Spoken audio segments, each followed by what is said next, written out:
So shall we start? Okay, so since no one actually sent me any problems, so I assume you all know the material very well, so I have picked some problems on my own, but in any case, as we go along, if, so I'm not going to work out these problems in detail, but as we go along, if there's questions, ask me. So the first thing I wanted to go over actually is how to, so kind of a recap. So that basically the final exam is going to focus on post-midterm material, but of course you cannot forget your combinational logic because you kind of need it to design sequential stuff as well. There's really three main concepts that we have covered, or four. So one is flip-flops, what happens, how they work. And we kind of, number two thing, we talked about their timing behavior. Second big thing that we covered is that how we design sequential systems, given some sort of a specification, how to kind of go in steps, write on the state machine or a data path, and then systematically convert it into an implementation.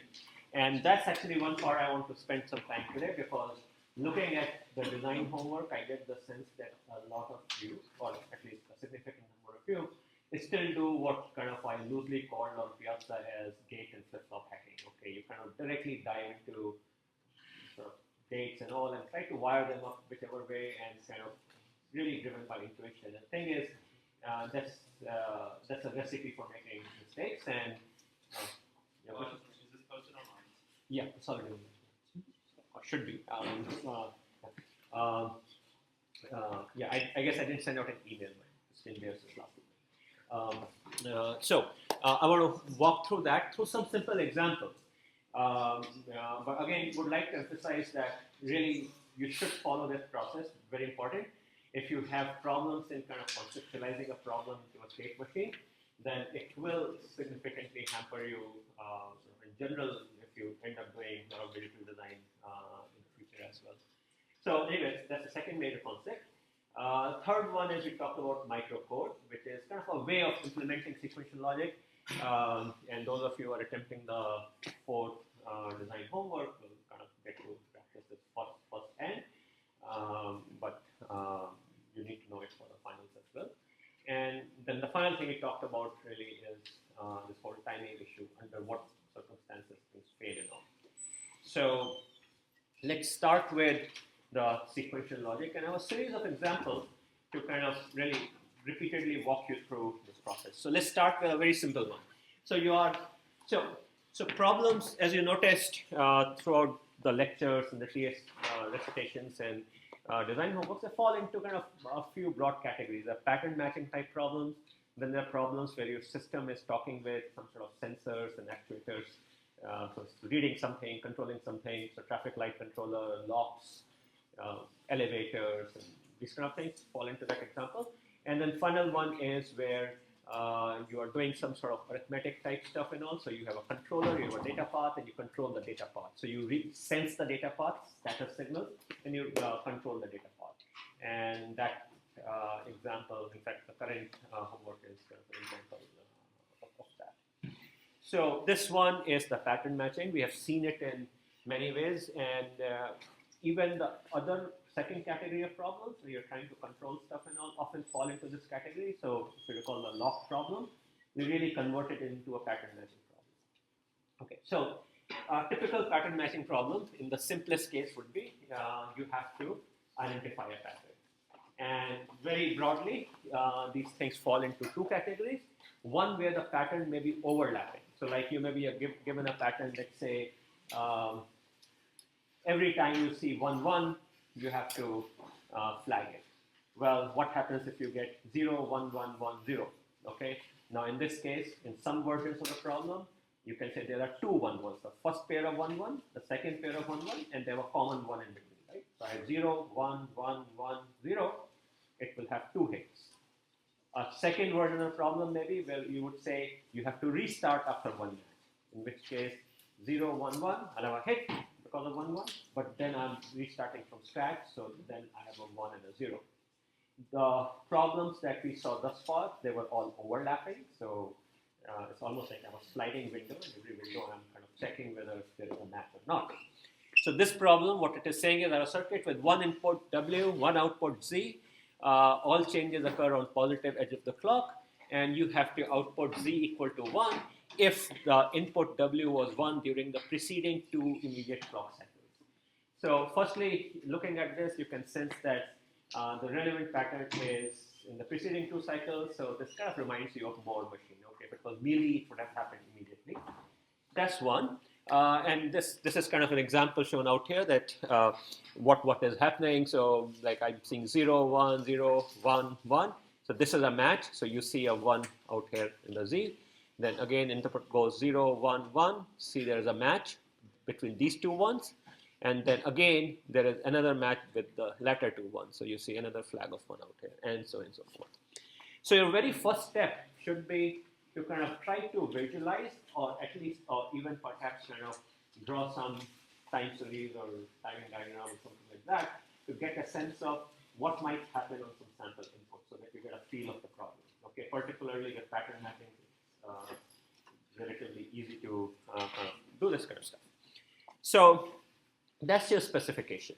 And if you have ambiguity at that stage, the kind of questions would be you'll create a scenario and then ask your customer or professor or whatever what should happen in this kind of situation. Okay, so that's your problem specification. The very first step then you have to do is to create a state diagram. And this step you must not skip. Okay, I mean, extremely important. And a typical question in the exam would be where you force a design assessment. So if you were skipping these things in the design homework, the consequences here of skipping this step would be much more significant. So looking at the spec, we already decided it's going to be a Moore machine because it was dependent on something which happened in the previous cycle. And the way kind of I like to do this thing is that if I am given a pattern, what I'm going to do is I'm first just going to focus on the pattern. So I'll have a default state where I normally go after reset, and then I'm going to just focus on what pattern I'm seeking to detect. So I'll start with this reset state, which is out here, and then I'll say, okay, let's imagine I get the pattern. Okay, so I get W equal to 1, I go to this state. Then I get another W equal to 1, I move to this state, and then at this state, I'm going to output Z equal to 1. And I've called the states as A, B, and C, and I note that Z is 0 here, Z is 0 here, Z is 1 here. So that's your very first step. You just kind of imagine that you got the pattern exactly right from the beginning. And now you start filling in other things that would happen. So now, so in the very first step, I have the states, and I have the transitions which say W equal to 1 and W equal to 1, and I'm in the state now. Now, question? What would you say is an easy way to tell if it's going to be a Moore model or a So remember, in mealy, the output reflects the input immediately. In Moore, it's a cycle later. In this case, since the problem specification said that if the input W was 1 during the 2 immediately preceding clock cycles, that's a giveaway that it's kind of a Moore. Okay. So going back out here, so you start with the 3 states, reset state, W equal to 1, we go to B, where Z is still 0, another W equal to 1, we come out here.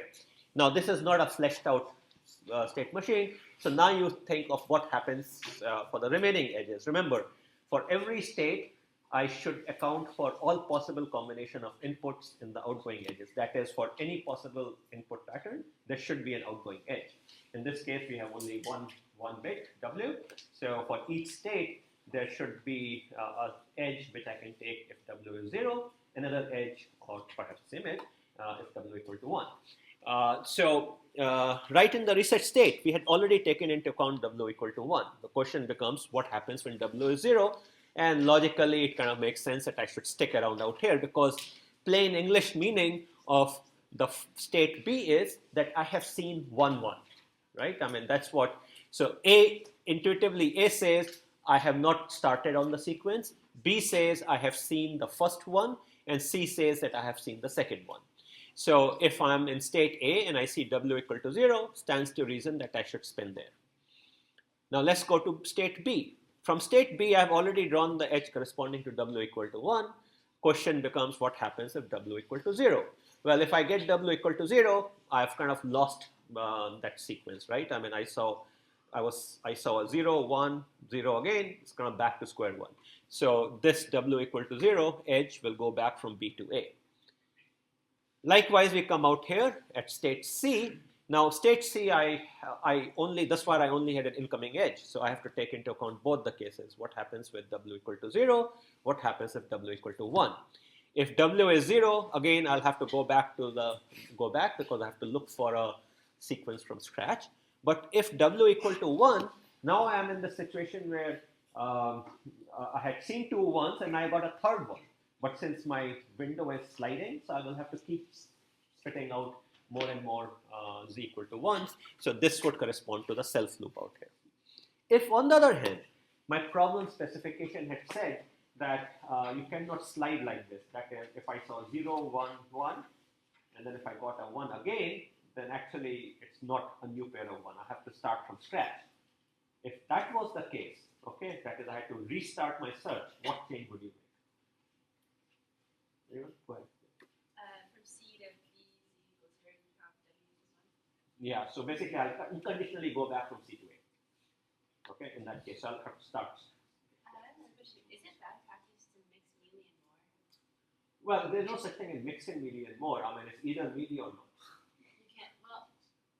All right, I mean, if even one state has the property that outgoing edges are dependent upon the output, that is, output depends upon which edge you are taking, then the whole machine is mealy. Okay, it could be that other states, there are other states in your state machine such that irrespective of what edge you take as outgoing, the output is the same. So you can say that state is behaving like most, but we don't think of it that way, right? It's the whole machine that you have. So if we use a move machine, that makes us use more states in the register. Would it be worse than mealy? Because more you try to have more states. Yeah, well, yeah. Look, more may have more states, but the bigger ramification of more is that the output is delayed. Okay, now in this problem, we had clearly specified that the output should occur in the next clock cycle, just like in the lock example in the design homework we had done that. Sometimes it's left ambiguous to you. So like, let's say if the same problem I had given to you, and I had simply said output z equal to 1 whenever you see 2 consecutive ones on the W, then it's left really up to you to decide whether to make mealy or more. Okay? So go by the problem spec. I remember in project 3, I used mealy, but it's also one cycle delay. Yeah, the reason in project 1 that in the project was happening was that there was also that state machine which was for the key processing. So we had kind of taken the keys, we were making it go through an initial state machine, and then you were using your lock controller. That initial machine was already adding a delay. That's what was happening there. And the example that the TAs had given in this section was that initial machine was a more machine. So it was already adding a delay. Which is why some of you who were using the more machine also for the main controller, you were actually seeing an additional delay in the output. And we decided not to penalize for that. But that's what was happening. Okay, go ahead. How can we decide if it's medium? So if the output depends on the input, so then we can use either medium. Yeah, if I had not said this thing that immediately preceding 2 clock cycles, if I had simply said whenever you see 2 1s in sequence on W output a 1, then I've left it ambiguous whether you should output it immediately or whether you can wait for 1 clock cycle or 2 clock cycle or whatever, how so many clock cycles. Then it's a design decision up to you. So the problems may come in various ways. Sometimes they may say design a more machine or mealy machine. They may specifically say that. Sometimes it's implied from the timing specification which is given in the problem. Okay. Now, given this specification, I could easily, so I designed it as a more machine. But I could have designed it as a mealy machine and then just put an additional flip-flop on the output of the mealy machine. right? Because a flip-flop simply delays by 1 clock cycle. So I could have designed this thing as a mealy machine and then just put an extra flip-flop. Now, it would be rather wasteful because I will have an additional flip-flop, but it will achieve the goal. Wait, but wouldn't that be the same? Wouldn't it not be wasteful because you have the same? That's what I said, it will be wasteful.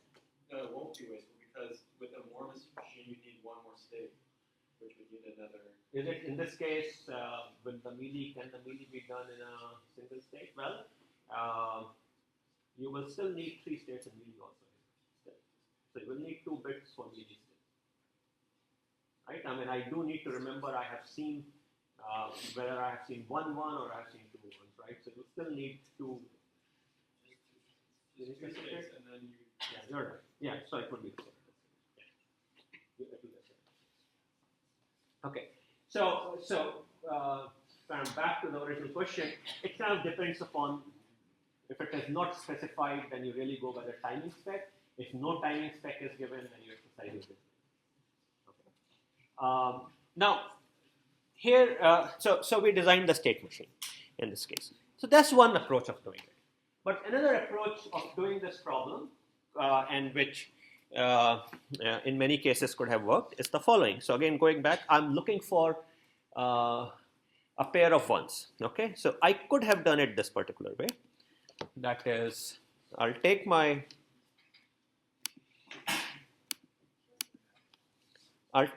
signal W. I'll feed it to a flip-flop. I'll feed it through a second flip-flop. Okay. Now, if you think about it, the value at this middle, in between the 2 flip-flops, it is the value of W a clock cycle ago, right? So if this is W of I or W of T, then this is W of T minus 1. And this guy is another clock cycle load, W of T minus 2. And so I could easily take this, feed it to an AND gate, and call this guy to be Z. Right? That would also work. And this strategy can work for any pattern, right? If I give you a pattern of 20 bits, you can have a string of 20 flip-flops and then form the appropriate conditions of that. This always works. What's the problem? Very inefficient, extremely inefficient, right? I mean, if you imagine, I will need as many flip-flops as the length of the pattern. And for this simple example where my pattern was only 2 bits, it doesn't seem that bad. But for long patterns, it could be extremely inefficient. So that's why we don't do it this particular way. But this is a general strategy. You can always kind of string, if I need the previous 100, if my pattern depends upon the previous 100 values of W, I'll just have a long string of 100 D flip-flops, tap those values, and feed them into some combinational values. Okay, so this approach can always work, but is not very efficient. In fact, in general, it would be extremely efficient. Yeah. How would you make it more efficient by using the finite state? Because finite state machine begins to exploit a more compact state. So, like for example, let's say I had, if I were to, let's go back to examples like I'm looking for any pattern which are of the form 0 followed by 1 or more 1 followed by 0. Okay, then this approach will have a huge problem, right? I mean, I can, how many ones do I spend? Okay, whereas in the finite state machine approach, I have a single state I'll spend. So that's why we kind of go with that approach, because remember when I talked about the notion of state, so I said that state, one way of capturing the state is to have the entire history. But really what state is about is the relevant history. Not all input samples are relevant history. You're really looking for some subset out of that. So that's what's going to happen. Okay, so brute force approach, you can do it this way, but it will not work with patterns where the patterns could be of infinite length. Okay, so that's a problem with this, and even without that, it's inefficient. So in hardware where the hardware resources is not an issue, so we can save design time? You could, except that it will still not work for patterns like, let's say I gave you the pattern 0, 1 plus 0. That is 0, 1 or more 1, and a 0. How many flip-flops will you put? Right? I can have 0 followed by a million flip-flops, followed by a million ones, followed by a billion ones, followed by infinite ones, right? I mean, so you cannot do it. But if you're doing the one where you're trying to track 50 points in a row, wouldn't it be the same amount of flip-flops? Not necessarily, because what you can have is you can have a 3-state machine, and you can have a data path which counts up to 50, right? So that would be a counter of 5 bits or so, right? So you would still be. But then obviously a cutover point. I mean, I think this difference would show up for complex enough or long enough patterns. Let's say I were to modify the problem to say, I'm interested in whenever you see the pattern 1, 1 or whenever you see the pattern 0, 1, either one of them.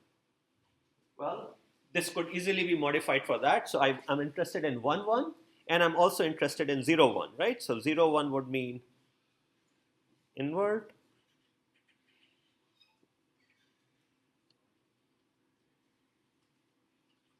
So this is detecting 0, 1 and this is detecting 1, 1 and I do an OR of that.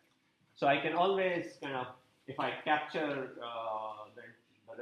all the input samples that are necessary, I can always kind of detect various kind of patterns. Okay, so it's a general approach which often can be very convenient and certainly for small patterns is almost as efficient and saves on design time a lot. This is actually 1, 0. Hmm? In this case, it's actually 1, 0. Yeah, you're right. It's 1, 0. My apologies. It's 1, 0. Okay, so, but let's go back to our state machine approach. So now we have the state machine. At this stage, we just have the states called A, B, C. So the very first task, but otherwise we have the whole structure. The first task you're going to do is to convert it into a state table. So that's so after making the state machine or state diagram, the next step you should do is convert it into a state table. And in the state table, we'll still keep the states in terms of ABC. So what a state table does is, it looks at the present state. So I have 3 possibilities of present state, A, B, and C. And then for each possible input value, so I have input value W equal to 0 or W equal to 1, I find out what the next state is. So for W, so you would see if I'm in state A and W was 0, next state is A. So you might go back out here, that corresponds to this edge. Likewise, if W equal to 1 and I'm present state is A, then the next state is B, and so on and so forth. So the next state can depend upon the input, so that's what you are seeing. And I have only 1 bit input, so I have only 2 columns out here. If I had 2 inputs, let's say I had another input called X, W and X, then I'll have to consider 4 possibilities, 0, 0, 0, 1, 1, 0. So I'll have as many columns out here as the number of distinct combinations of inputs. Output, since it's a Moore machine, depends only on the present state. In a Mealy machine, the output will have the same behavior, that output can depend upon the value of the input. But in this case, since it's a Moore machine, so I have a single column for output, and that's 0, 0, 1. So while I'm in state A and B, it's 0. If I'm in state C, it's a 1. So at this stage, I have captured all that information that I had in the diagram into a table, but it's really 1:1 mapping. I can go from this back to the diagram or diagram to table. It's exactly the same information.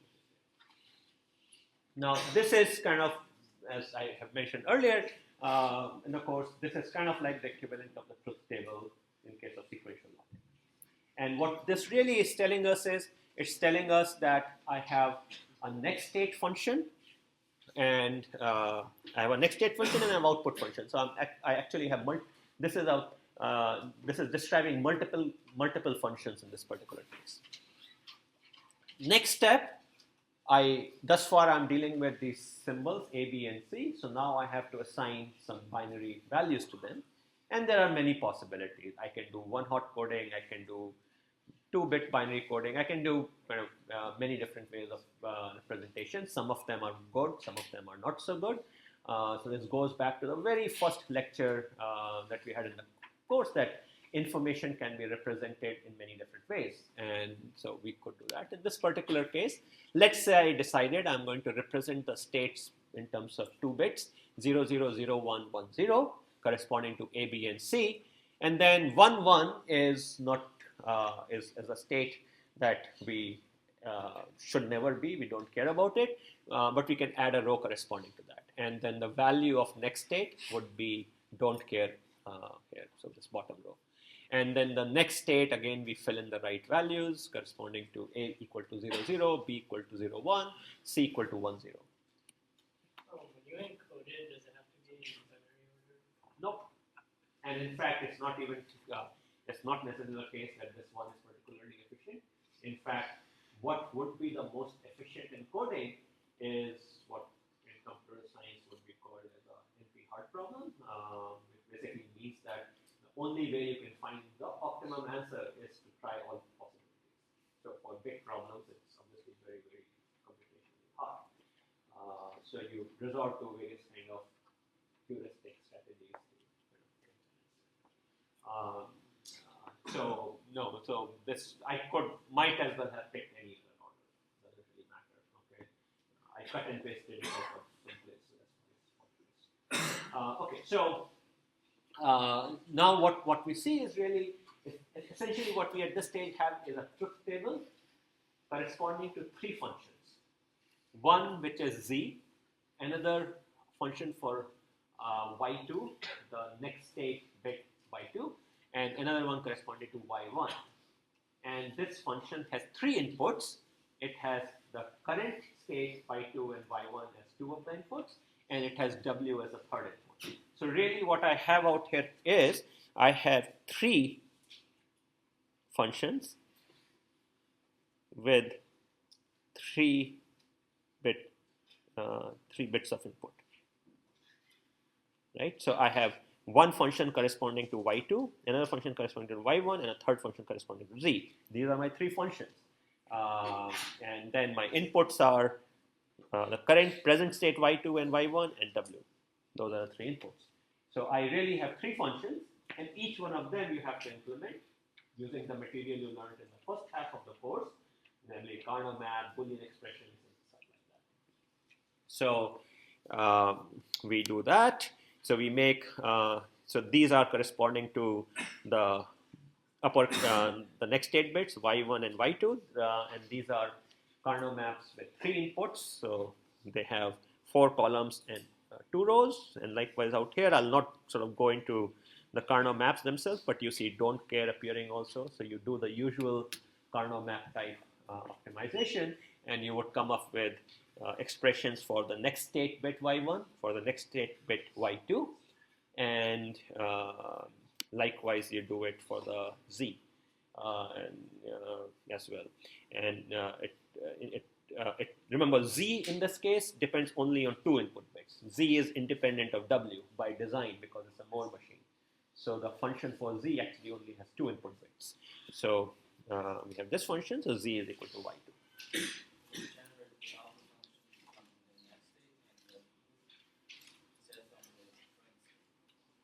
Output function is from the current state.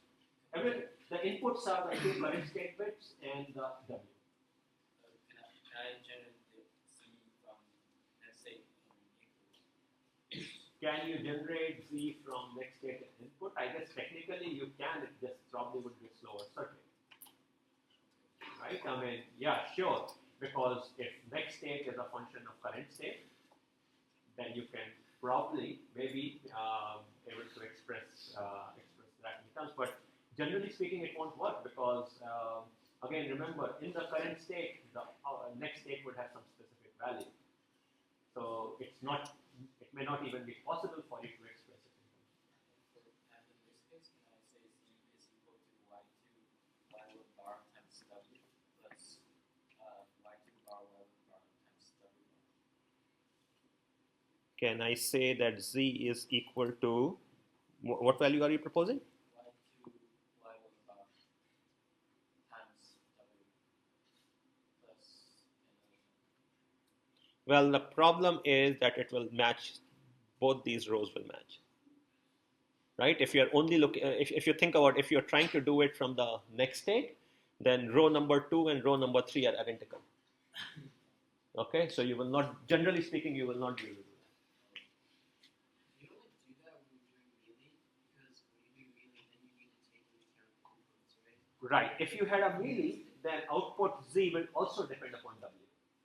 Right? Yeah, because since this is a more, right? So you only need to look at output.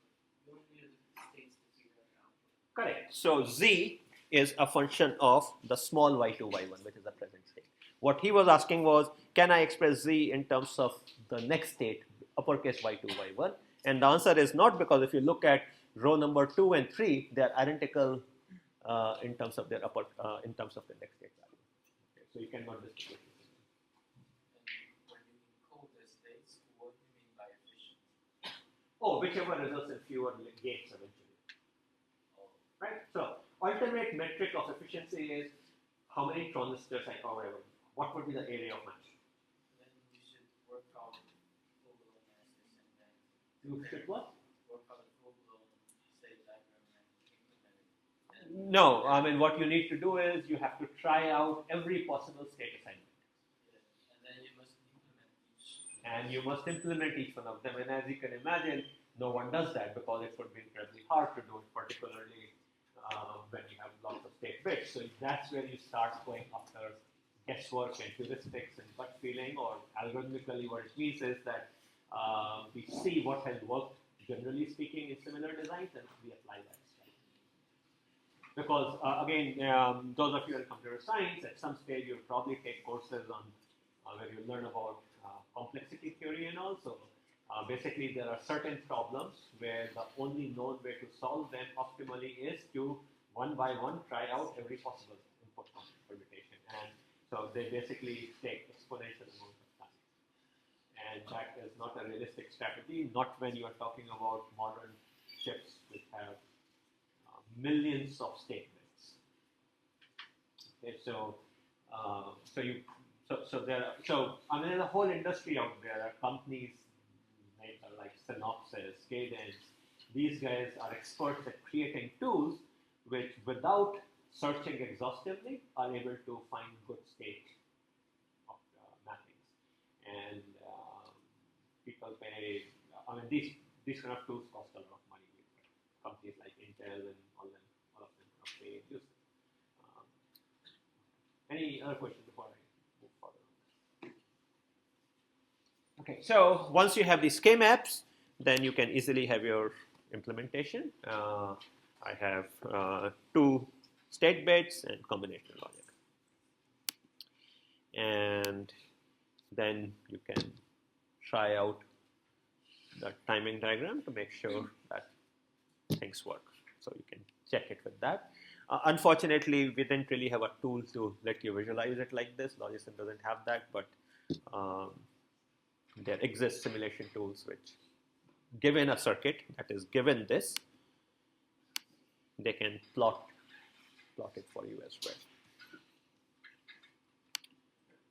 Okay, now let's say I were to create a slight variant of this problem. So now what we have to do is, I have to say I have an FSM with the same input W and output Z, and the machine it should detect the sequence, that is, it should output Z equal to 1 when the previous 2 values are either 0, 0 or 1, 1. Okay, so previously, thus far, we were only detecting 1, 1. Now we are allowed to detect either 0, 0, we should detect either 0, 0 or 1, 1. So 2 successive bits being the same. So again, one approach I could do is that I could again kind of create 2 flip-flops back to back. And I'm trying to detect 1, 1. So that's an AND gate. And I'm also trying to detect 0, 0, which is a NOR gate.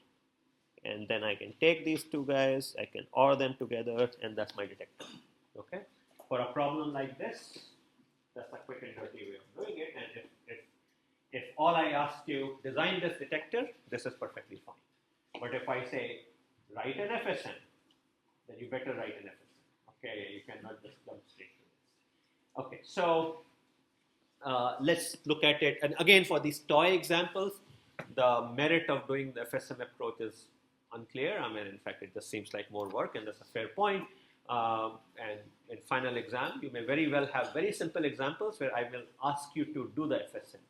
The intent is not that FSM is the better way of solving that problem, but the idea is I want to see whether you understand FSM or not. Okay, so don't cut corners.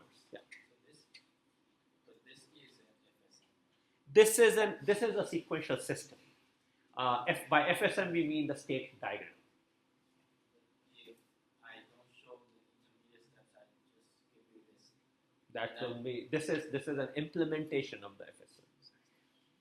FSM is that diagram. State, machines, transitions.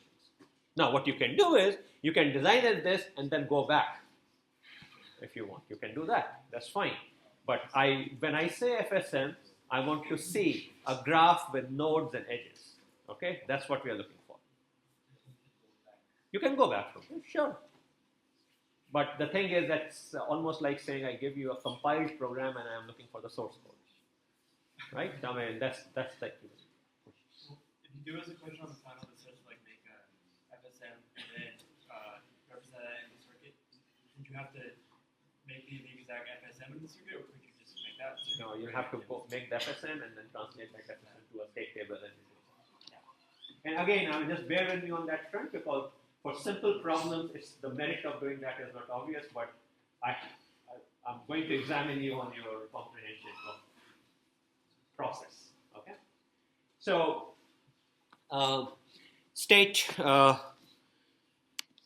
and again, kind of as an aside, once things become complicated enough, this approach is just way too inefficient to work anyway. Okay, so this is not how you do it. Commercial tools and all, if you were to do it, you will actually write it either as a state diagram or using programming languages. You can write the stuff and then the tools take care of it. Okay, so in this particular case, what happens is that we have to draw the state diagram. So again, the same strategy. We have two patterns that we are trying to detect, right? 0, 0, and 1, 1. So the first thing I do is I create the skeleton of my state machine. So I say I have a reset state where I start out with, I'm here. And one pattern I detect is 0, 0. So I make that. From A, I go to B on a 0, and from B, I go to C on a 0, right? So I make the 0, 0. And since the other pattern I'm trying to detect is 1, 1, so I make that also. From A to D, I will go on a 1, and from D to E, I'll go on a 1. Okay, so these are two distinct patterns. 0, 0, 1, 1. And now I fill in the remaining edges. Okay, so if I'm in A, both 0 and 1 are taken care of, so I'm in good shape. If I'm B, so I'm in B means, plain English, it means I have seen a 0, right? That's what B is representing. And upon a 0 from B, I go to C. Question is, what happens if I see a 1? So I'm in B because I've seen a 0 and I get a 1. Well, that is probably could be a start of a 1, 1. So I will go from this. If on B, when I see a 1, I should go to D, because D represents I have seen a 1, right? That's the meaning of D. So that takes care of this. Now look at C. In C, I have come after I have seen two zeros. I have two possibilities now. The next one could be a 0 or a 1. If it is a 0, I should stay there, because that's another, I've seen another 0, 0 at that stage. So on a 0, it's a self loop. If I see a 1, that means again it's a possible start of 1, 1. So I will go to D. So from C upon a 1, I go to a D.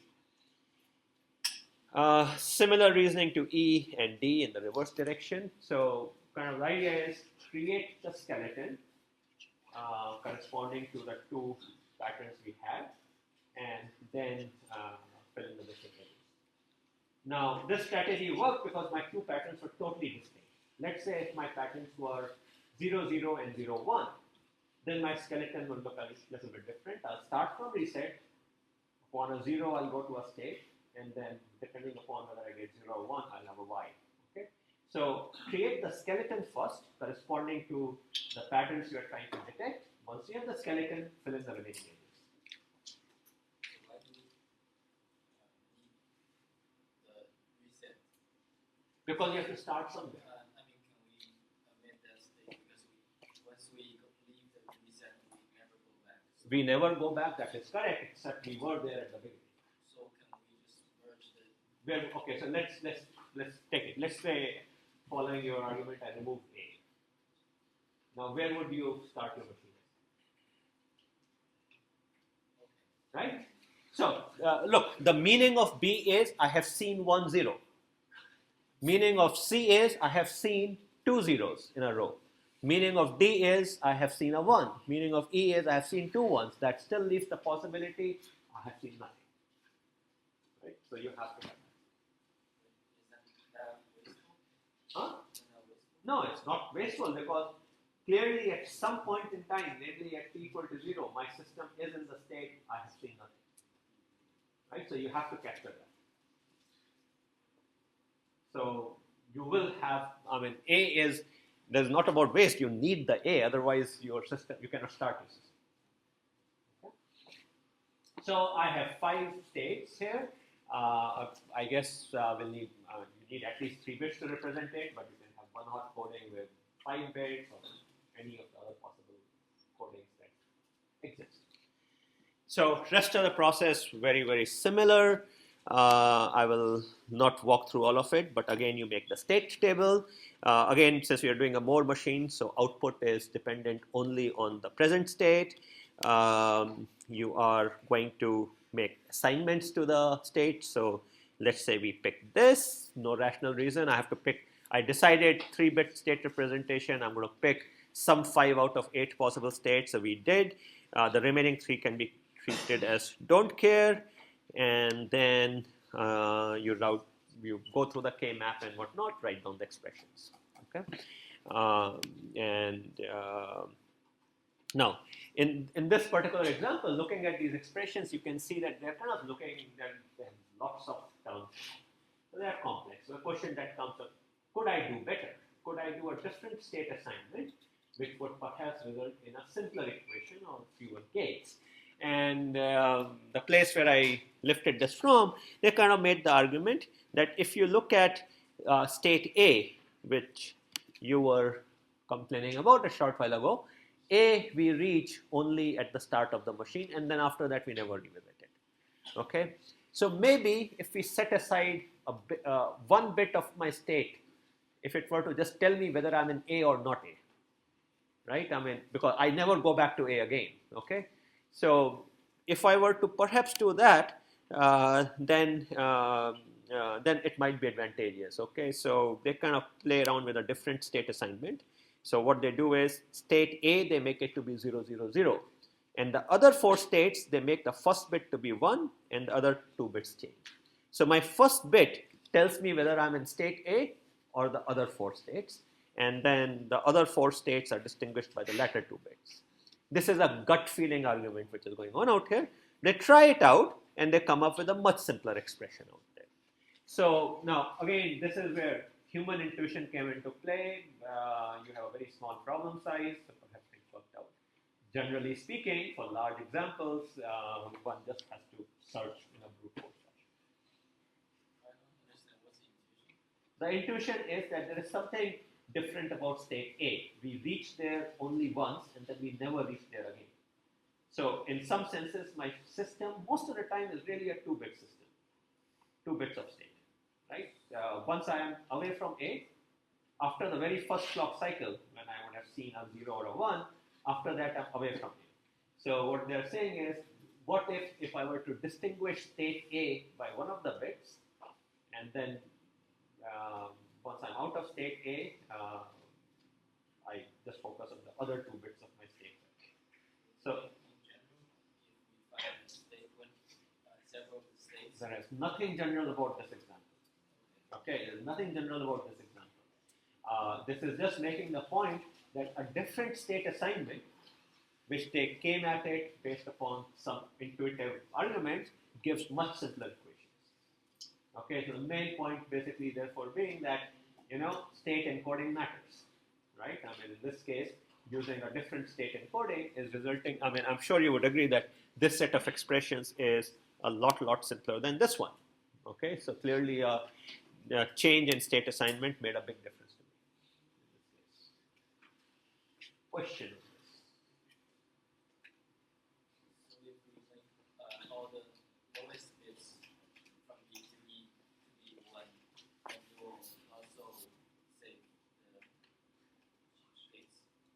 Say it again. So, should we use the MSB to represent the variables? No, it could have been the LSP. Didn't matter. Then we will also achieve the same.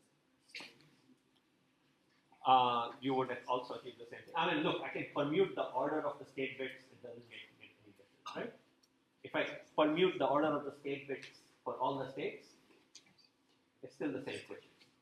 I'm just renaming variables. The equations are including the don't-care states, right? Yeah, they take advantage of it.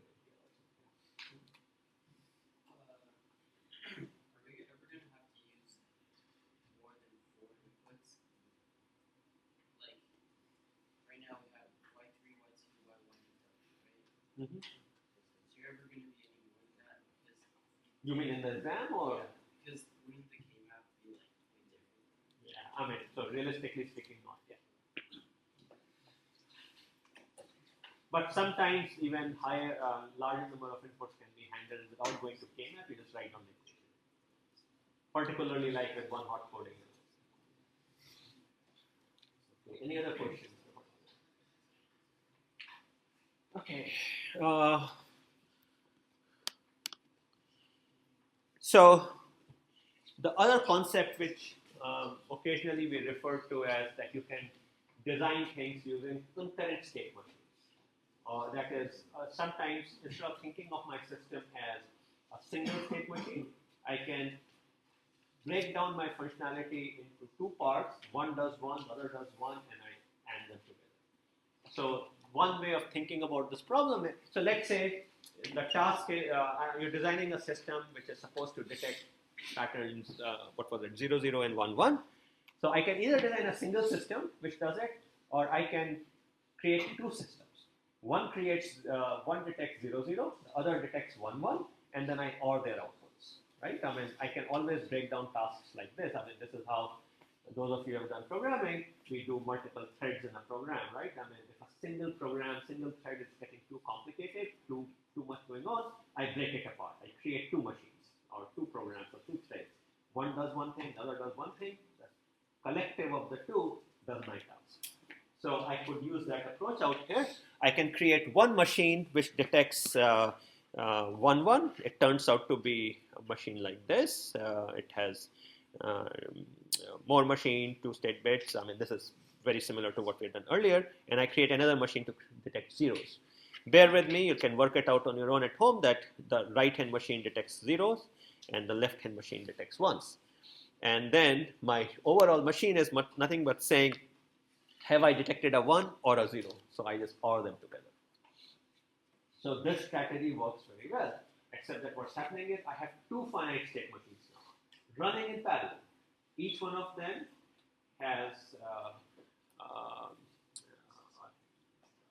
2-bit of states and design them separately, but we then combine their output in a combinational fashion. Each one of this machine is running independently. So machine 1 or sequential system 1 could be on any of its states. Sequential system 2 could be any of its states. Okay.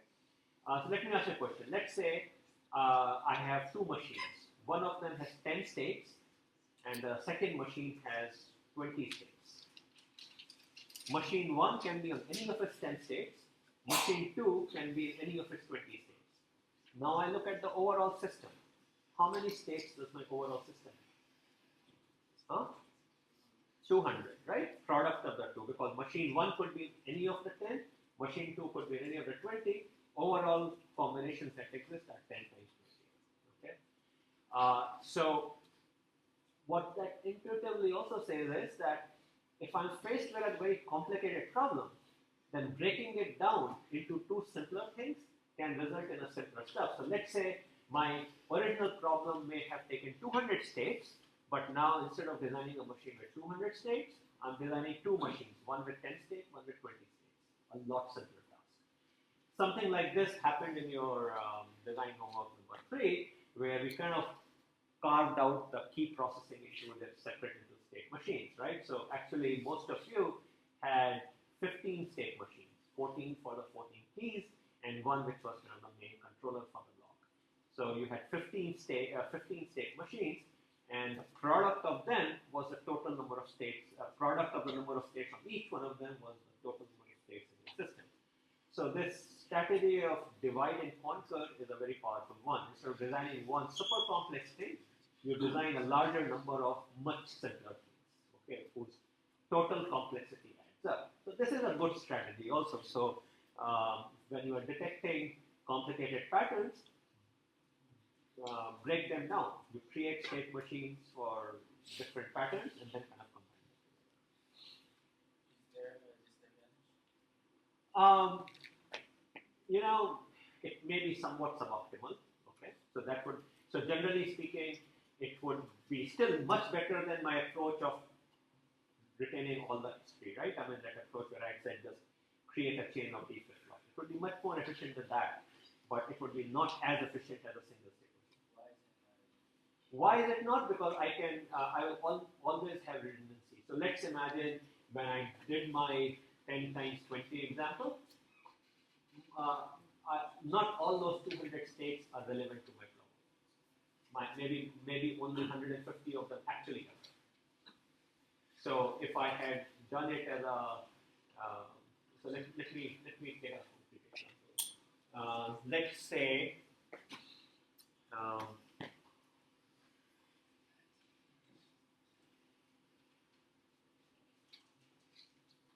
let's say the way I divided the two state machines, each one of them has 3 bits, because that's how the independent functionality came out, because maybe one of them, let's say, each one of them needed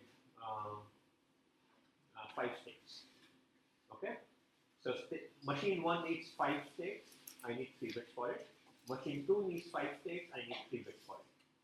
I have a total of 6 bits. But there are really only 25 states. I could get away with 5 bits if I were to design it today. But they're approximately Hmm? when the number of states goes up, then they're approximately. Well, but I may have many machines also. Right? Point again being that if I do a single machine, I would save, generally speaking, over multiple separate machines. Is there an issue with the input? Like the same input now should drive more than two capacitors? No, those are second level effects also, but the primary effect is you will need more states.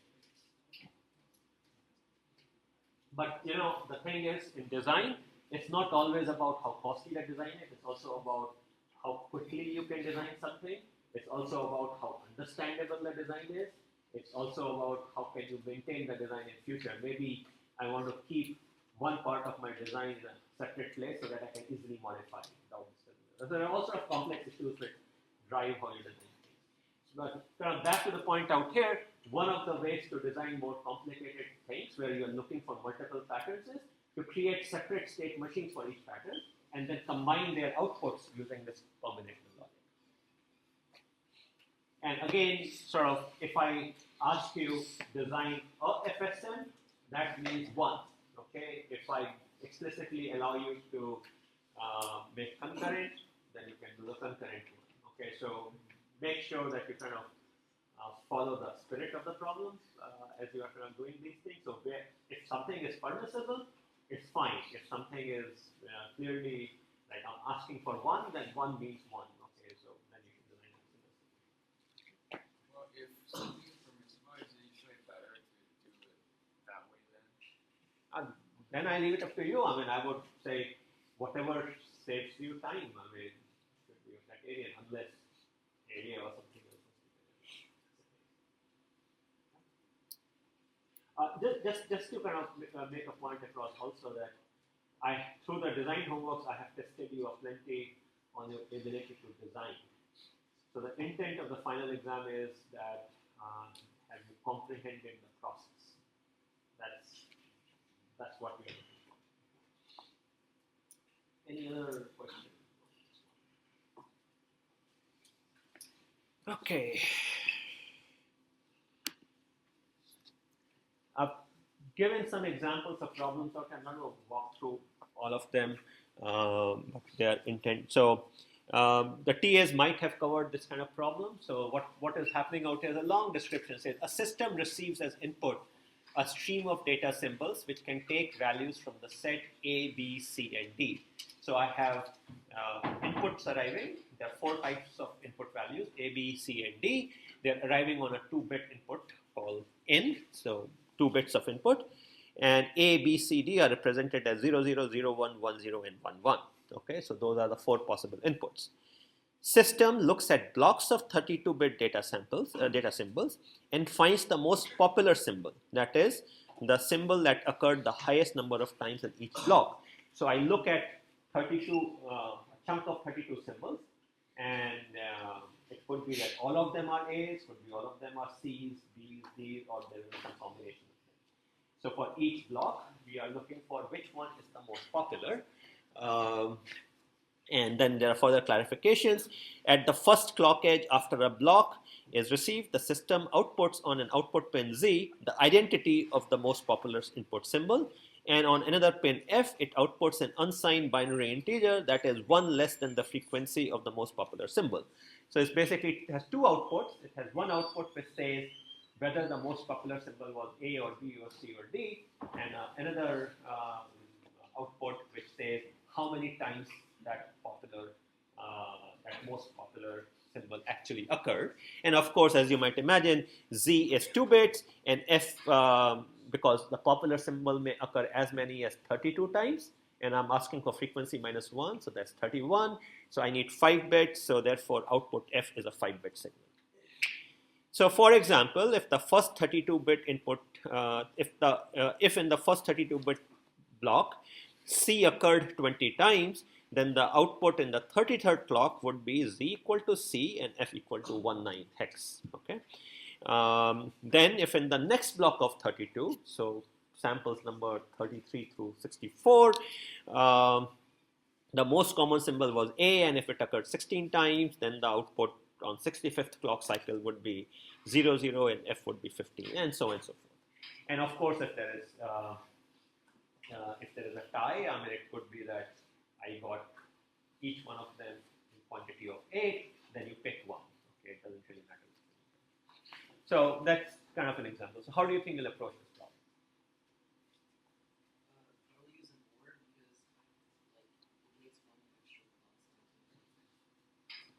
Okay, anyone other? I mean, remember, we also have done data paths. So think more broadly. Remember, here I'm not asking for efficiency. I'm asking you to design a system.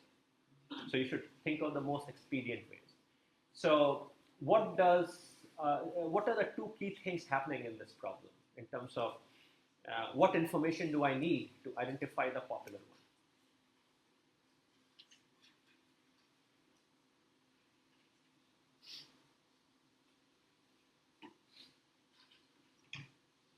So what sequential building blocks have we seen?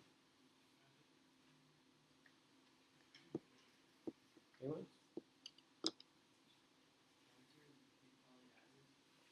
We have seen, yeah, okay, so counter and adder might help you out there. I need to count stuff, right? But I also need to know what kind of input I get in each clock cycle. What does that remind you of? Comparator, right? So each input coming in, I should compare it against the 4 possibilities. Depending upon which possibility it is, what would I do?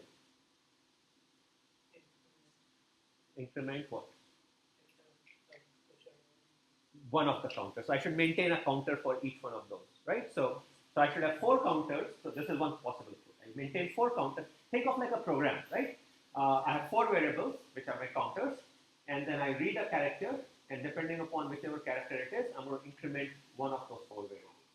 So my counters are the variables. How many bits do I need for that, for each counter?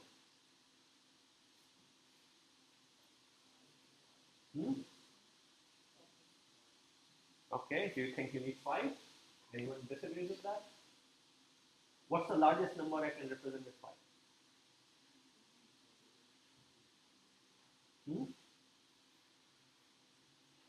Okay, let me put it this way. What are the distinct possible counts for, let's say, A in a block of 32?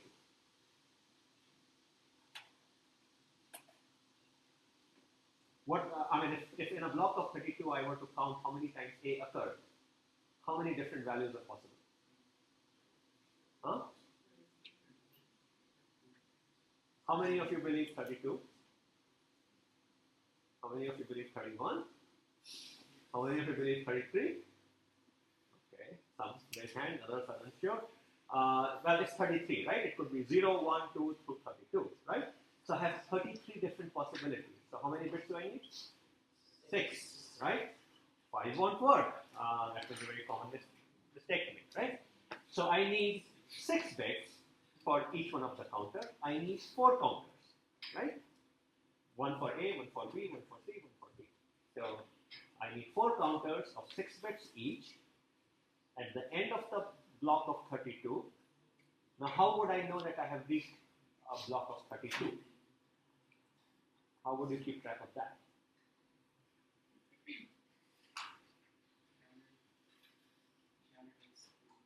Huh? Which counters? So I have 4 counters. We decided we have 4 counters. One for A, one for B, one for C, one for D. They are 6 bits each because they have to count until 32. So you could do a sum. That's one strategy. Another strategy is that I can have another counter which is counting total number of characters received. Generally speaking, adder is a lot cheaper than flip-flops, multi-bit flip-flop, which is what a counter would be. Counter has an adder and a multi-bit flip-flop, so you're probably better off just all the time adding up my 4 counters and then seeing whether they compare against 32 or not. Okay, so that would be kind of the strategy. So all of that, so I could do that. So essentially what's happening is I'm maintaining 4 counters, count A, B, C, D. Each one of them are 6-bit each. These counters are incremented whenever they respectively match. So you can implement this function by having a multiplexer, a comparator in front of the counter and kind of have a counter which has a enable signal. So I can do that. Or I can implement a kind of right from basic principles. I can create a register with 6 bits. I can put a multiplexer in front of it and an adder in front of it. I can either add one or retain the counter and have a multiplexer controlled by some logic on the input. So what I mean by that is if I look at count A, let's say, A is 0, 0. So I can do something like the following. I can have a register of 6 bits.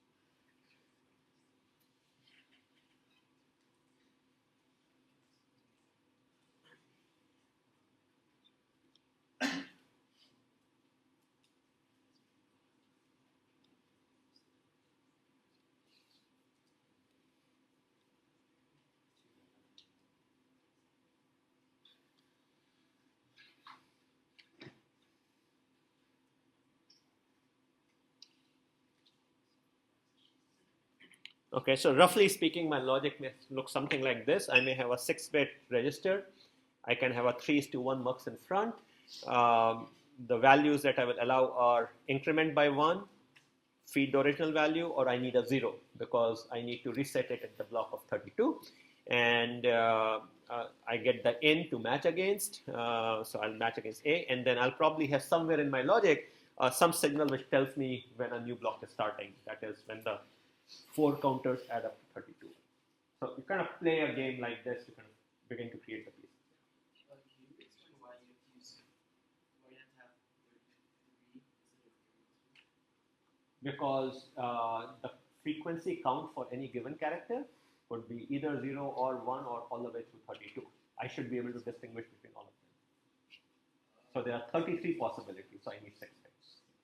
Now it sounds kind of wasteful, right? That just because of that one extra thing, I'm actually having to use an extra flip-flop. So maybe you could do things more efficiently, right? I mean, but simple approach would be something, a quick and dirty approach. So this is what the logistic design looks like. For this thing, I have 4 counters. There's some decoding logic in front. There's some comparators in front, and then kind of output goes out. So I'm not going to walk over that, but this is a kind of examples you should be able to do. Now, there's a second strategy. The second strategy is the following. If I were to add up the 4 counters, then the 4 counters are always going to be in the range, that is the sum of the 4 counters should be in the range 1 through 32, and so needs only 5 bits. Right? I mean, so that is when I'm counting a new block, I mean, I get 1 sample, 2nd sample, 3rd sample. The problem that I was facing in the original counters was that a character may never arrive. So I have to count for 0, and a character may arrive in every sample. But if I'm looking at a block, and as I'm counting it, I only have to go from 1 to 32 because I'm counting from 32. So I could, instead of maintaining 4 counters, I could maintain 3 counters and a total and kind of shave away 1 flip-flop. I'll let you think about it. The key thing I'll point out is in both these solutions, I didn't need a controller at all. I'm doing everything in the data part. So, right, I mean, there's no control. It's just using counters, wiring up together with comparators. So if you are only asked to design a sequential machine, you have these 2 options. Sequential system, you have these 2 options, or 3 options. I can do everything as a state machine, I can do everything as a data part, or I can do something as some sort of a combination of these. And so take a pause when you kind of look at the specification and see what makes sense. Oftentimes, for many problems, just the data part can do the trick for you. You don't need to necessarily design the state machine. And likewise, in some other cases, you may not need, you may can only get away with FSM. Generally speaking, as a point I had made earlier on also, if your algorithm has arithmetic over multi-bit numbers and stuff like that, it probably cries out for having a data part. Okay, and then the question really becomes that how elaborate a FSM do you need to control it? So, for example, so sometimes data path design is under your control. So I can throw resources at it. I can have all these counters and all. But in sometimes the data path is given to you and it has fewer resources than what you need. So like those of you who are attempting the current design homework, I've given you a single adder there and you have to do all sorts of operations on it. So you have to sequence the operations. It's like you are writing a program, multiple steps of your data path. In that case, you need a more elaborate controller, which you are doing in the microcode approach. So it's a decision. It very much depends on the problem. I have an example I'll show later on where you would see how the nature of data path affects how complex a FSM controller do you need for it. But this is where kind of your skills as an architect of a system come in, which is what balance of data path and controller makes the most sense, okay, problem by problem. So on a problem like this, as we saw, I didn't need a controller at all, just a data path.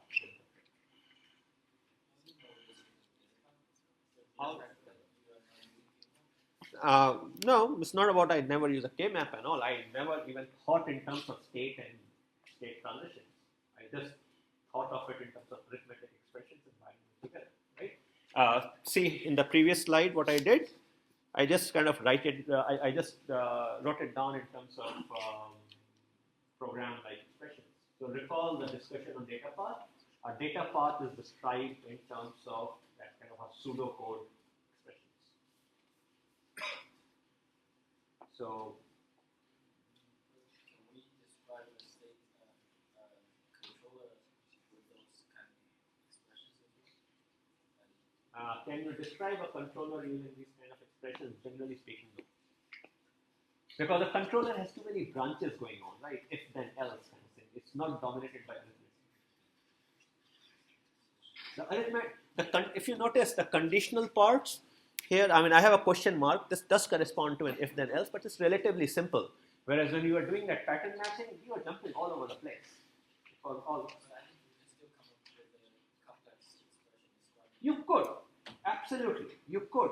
It's just that it won't be the natural way of doing it. It won't be the natural way of doing it. So the whole point is that there's still no real boundary between. There is no real boundary. It's a spectrum. On one end is pure FSM, on the other end is pure data path, and somewhere in the middle are things on both sides. You can always design one way or the other. Absolutely. There is no boundary, but I guess what I would urge you is don't get hung up on that particular distinction because you will never find an answer to that. Okay? It's really more of a convenience issue, and it's what I would say is it's the equivalent of picking the right abstraction, the right language for the task at hand. Okay? You could certainly do everything using FSM. You just may have a lot of states, and in this particular case, I would have 33 to the power 4 states, not very pleasant. So data path clearly made a lot more sense. Okay? And the general guidance I can offer you is if you see arithmetic type stuff, particularly arithmetic on lots of bits, it's data path.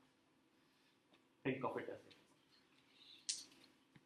Okay. Any questions on this example? I would. This is on Piazza, so I'm downloading. Try to sort of, look through the solution. If any of you want the Logisim file, I can.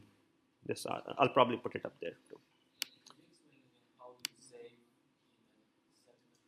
Yeah, so the observation out here is, see, each individual counter, problem is that it could be anywhere from 0 to 32. But the sum of them can only be from 1 to 32. Okay?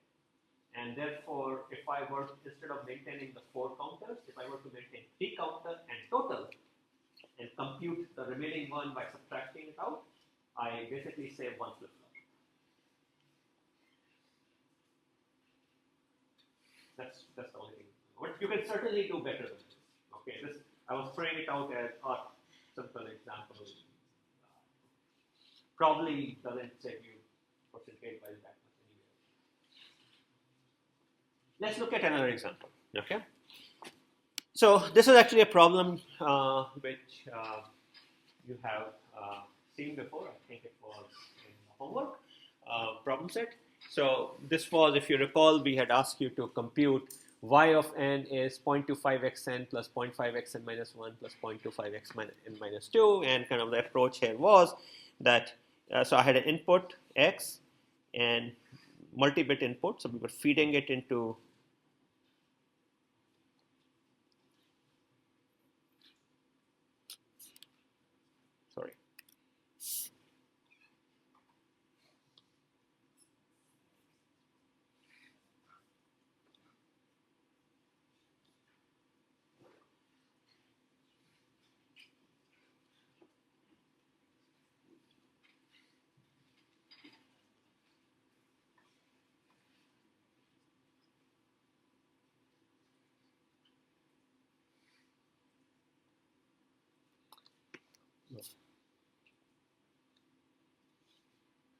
this is what was happening. I have x coming in, and I multiply current value of x by 0.25, one previous cycle value by 0.5, and 2 cycles ago by 0.25, and add them up. This, and if you recall, kind of you had to deal with states and truncation. So we had all done that. Now, in this particular case, you were not. There was no additional constraint placed on you. You could have any number of adders. Let's say if I told you you are only allowed to use one adder, okay, one adder with certain number of bits. So let's say, for example, let's see. So these were 8-bit numbers, and we had decided that when I add 2 8-bit numbers, so the idea was that to preserve stuff, we were maintaining more bits and all. So let's say hypothetically, I give you a 10-bit adder. and I tell you you are not allowed to use anything else, no other adder, or no other thing which even pretends like an adder. How would you approach it? We add 2 first, and then after 1 clock cycle, then feed it back. Okay, good, so you can do that, but where would you store the intermediate results?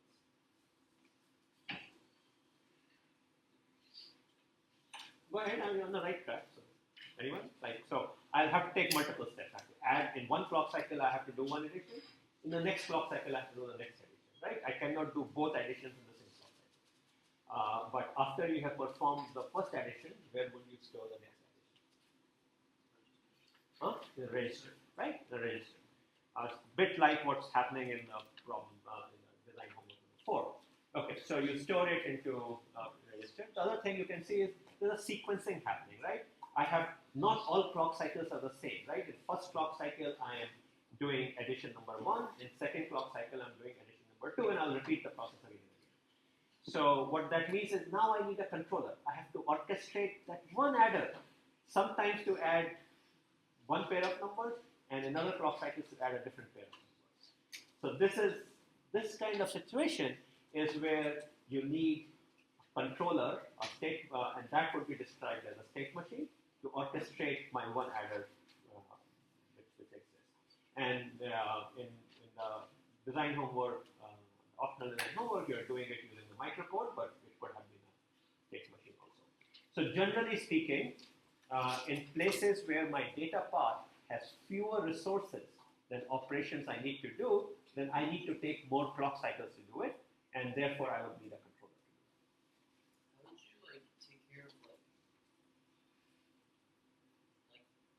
you're doing it consistently one after the other, how would you be able to consistently give an output?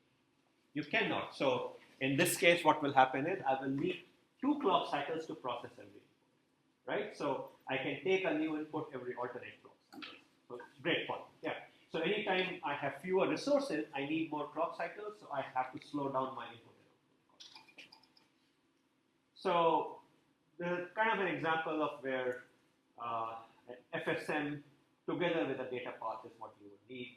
You could do it with all data path only by kind of having some additional flip-flops and all, but it would start looking like a FSM controller. Okay, so again, kind of going back to something which you were talking about, which is, hey, where is the partitioning? I mean, generally speaking, sort of things which I can think of it as numbers sitting in a register, they are really the data path.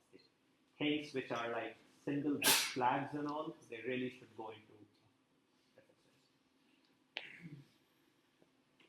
FSM. Okay.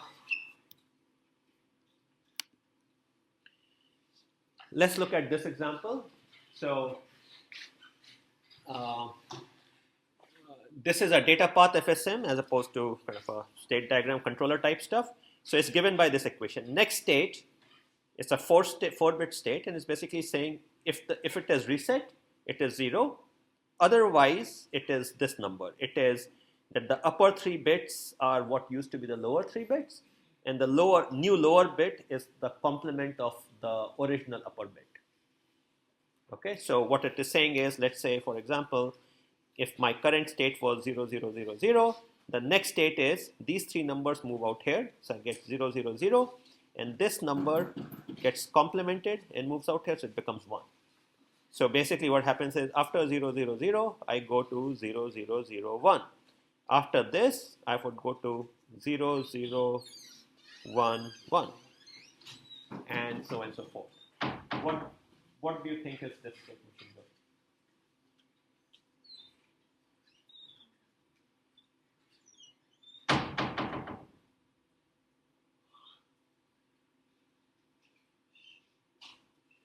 Anyone wants to take a shot? So let's start by firstly making a schematic of this. Okay.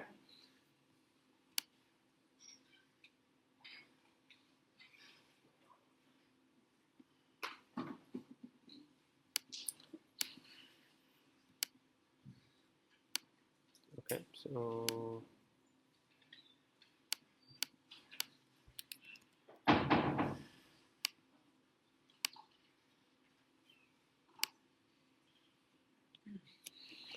Okay, so what it is saying is that next state. So let's imagine I have a register. Is saying that the next state is 0 if I have reset. So that means I have a mux, and I'm controlling it by reset. If reset is high, then it's 0. My state is 4 bits. And then the next state is such that uh, I'm going to be, if I call this thing x, 3:0, then I'm going to feeding it out here. I'm going to feed out here x2:0 and x3 complement. Okay, that's the expression going out here. If I so the data path, basically this stuff is feeding back out here. So that's my kind of data path. It sounds like some sort of a counter perhaps, but let's see what's happening. So I start at 0, 0, 0, 0. Then it becomes 0, 0, 0, 1. Then it becomes 0, 0, 1, 1. Then it becomes 0, 1, 1, 1. Then it would become 1, 1, 1, 1. Then it will become 1, 1, 1, 0. 1, 1, 0, 0. 1, 0, 0, 0. 0, 0, 0, 0. And then after that it counts back.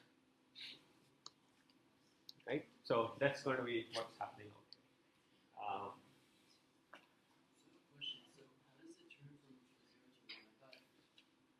here. Remember, the lower 3 bits move up here, and the lowest bit is the complement of the MSB. Okay. So that's what this thing is doing. I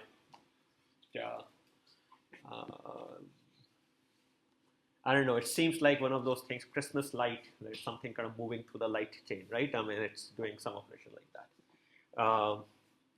What else is asking? It's saying draw a state diagram for this FSM. Okay, so that's obvious. The state diagram for this FSM is exactly these 1, 2, 3, 4, 5, 6, 7, 8 states feeding into each other unconditionally. And then there is a reset which takes you to 0, 0, 0, 0. So the state diagram would look like.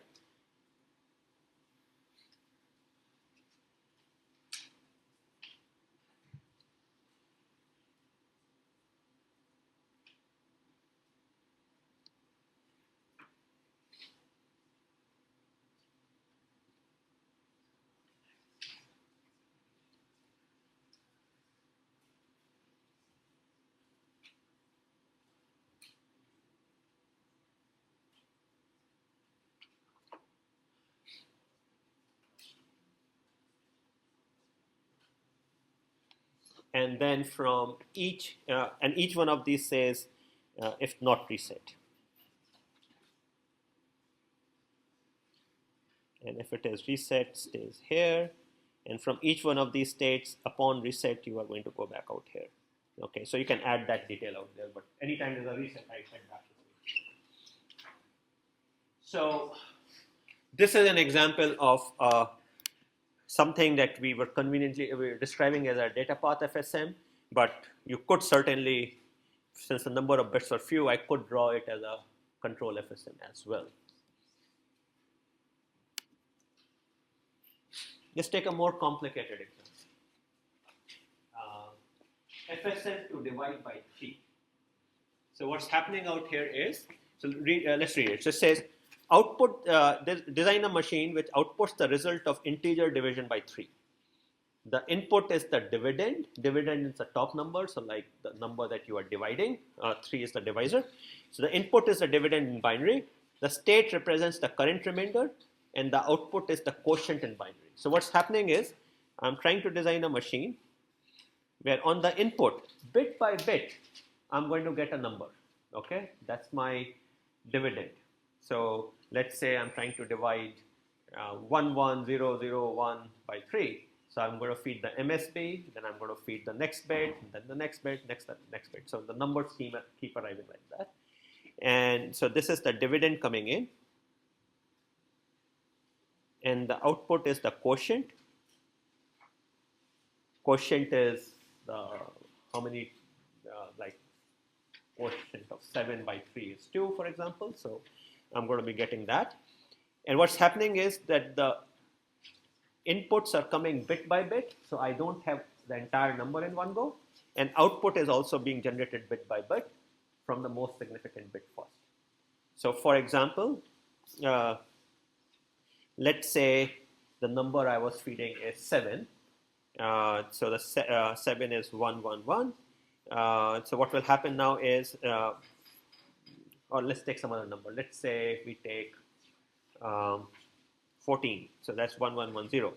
So what will happen is first 1 will come, then 1 will come, then 1 will come, then 0. So that's being fed in.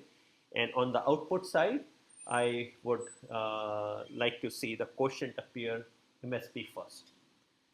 So this is a little bit of a complicated example, but just wanted to show that how interesting things can be done, even arithmetic-wise, with a simple machine like this. So let's imagine I were to think of my system in this case in terms of a state and an output. So I've already sent out the quotient, but I need to keep track of what the remainder was. So the remainder I'm going to keep track of in the form of the state. So I have seen certain number of bits of the input thus far, and I have 3 possibilities. My remainder thus far is 0, or my remainder thus far is 1, or my remainder thus far is 2, right? I'm dividing by 3. So there are only 3 possibilities. And what has happened is I have seen some number of upper bits of my quotient. So if I was feeding 14, so I have seen 1, 1, 1, but I have not seen the 0 yet. Okay, so I've seen some number of bits, I have output the quotient, and I am keeping track of the remainder. So let's say the remainder is, let's say the value of the number entered thus far is n. Okay, so I have seen, so in my example of 14, I have seen 111, so the number is 7 that I have seen thus far, the upper 3 bits. That means the quotient for 7 divided by 3 is 2, and the remainder is 1. Now let's say I get one more bit. So I've seen the first 3 bits, they were 7, they correspond to number 7. I see one more bit. That's the least, okay, that bit could be a 0 or a 1. So now I have 2 possibilities.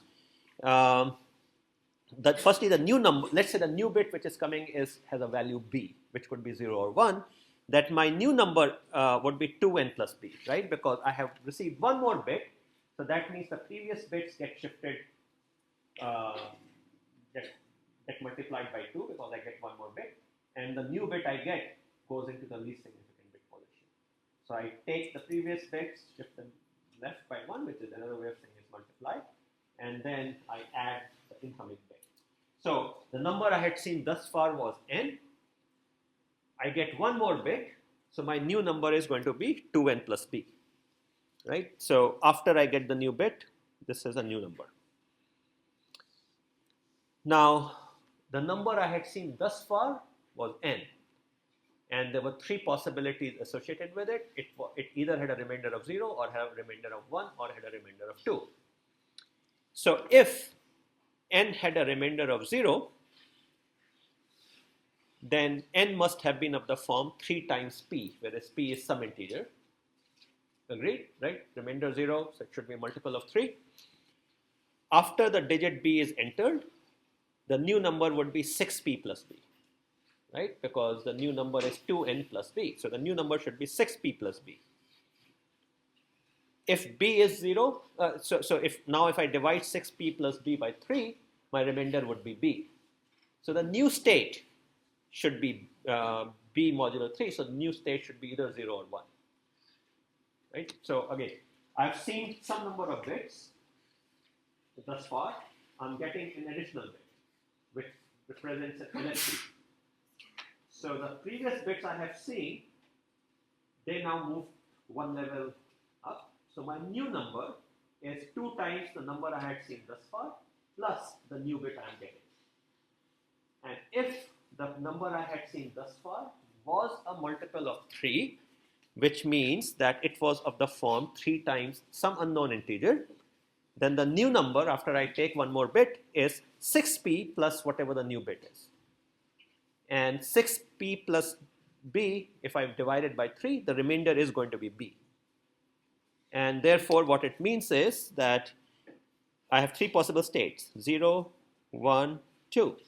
If I'm in state 0 and I get the new b is 0, then I stay put out here. If the new b is 1, I'm going to move to state 1. Any questions on this one? This is a subtle example. So I'm getting number with the highest bit first, then the next bit, then the next bit, and that goes on. And at all times, I would have output the quotient, the quotient of the number I have seen thus far. So we are saying, let's imagine the number we have seen thus far was n, and let's imagine I'm keeping track of its remainder. So if the remainder was 0, that means the number I had seen thus far was a multiple of 3. Now that I have taken a new bit, the new number is 2 times the old number plus b. And if the previous number had a remainder of 0, then the new number would have a remainder which corresponds to whatever b is. Why does that mean that n prime is b log 3? Does it mean like n prime is significant? N prime is a new number, right? So if let's say the old number I had seen was thus far was 1, since I'm picking the example as multiple of 3, let's say, so let's say the number I had seen thus far was 110, okay? Now, so that was 6, it's a multiple of 3, so I'm making sure I was in state 0, okay? Let's say the new bit I get is 1. So my new number is 1101, which you can say is old number, which was 6 times 2 plus 1, right? Makes sense? So the new number is going to be old number, which has been shifted left by 1 plus the bit added. There is no upper limit. Okay? Or if the tail is very large, at some point you're going to get a reset. Okay? So case 1, my old number was a multiple of 3, and therefore my new number, n prime, it would have a remainder of b mod 3, which is another way of saying it will be. Second case, my old number had a remainder of 1, which means it must have been of the form 3p plus 1. After b is entered, the new number is 6p plus 2 plus b, which means the state of the new number should be b plus 2 mod 3, which means if b is 0, the new state should be 2. If b is 1, the new state should be 0, right? So from here, upon a 0, I go out there, and upon a 1, I go out there. Final possibility is that the number I had seen thus far had a remainder of 2. Therefore, it must be of the form 3p plus 2. When I get the new digit, the new number would be 6p plus 4 plus b. So the remainder for this guy would be 4 plus b modulo 3, or which is the same as saying b plus 1 modulo 3. So now tell me what will happen. So if I'm at 2, I get a 0. Which state would I go to?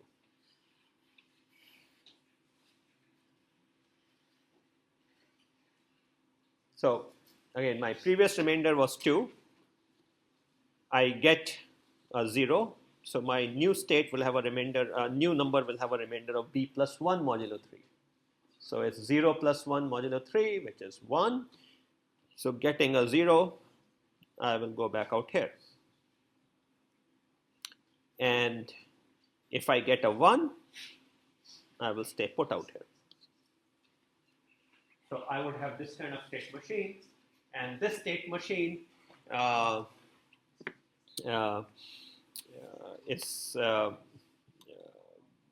going to kind of keep track of the right state, and I guess you also have to figure out what the outputs would be. I'll let you figure that out. But the point is that I'm able to create this divide by 3 circuit by where numbers are entered bit by bit, and I only have my relevant state really out here is what is the remainder I have seen thus far, because other things I have outputted already.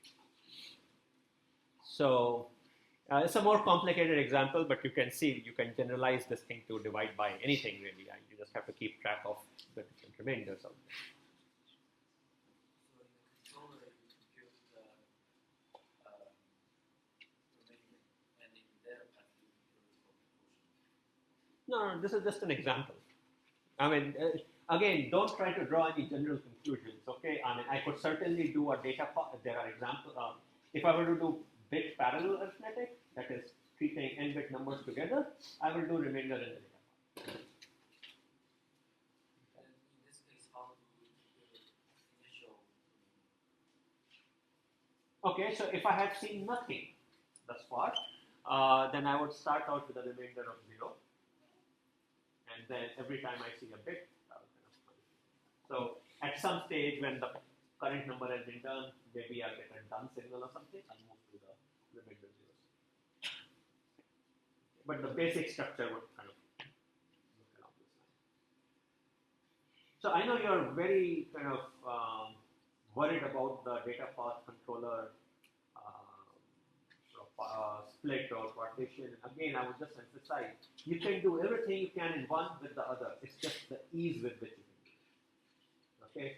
And so I would really strongly urge you not to kind of try to find a rule which, given a problem, tells you, oh, I have to do this or I have to do the other. Okay? Just go with your gut feeling a little bit as to what makes more sense. Okay?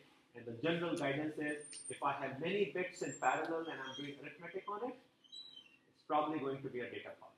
If I'm handling things one at a time, or if I'm doing very complicated, if this, then do that kind of stuff, it's probably going to be a controller type.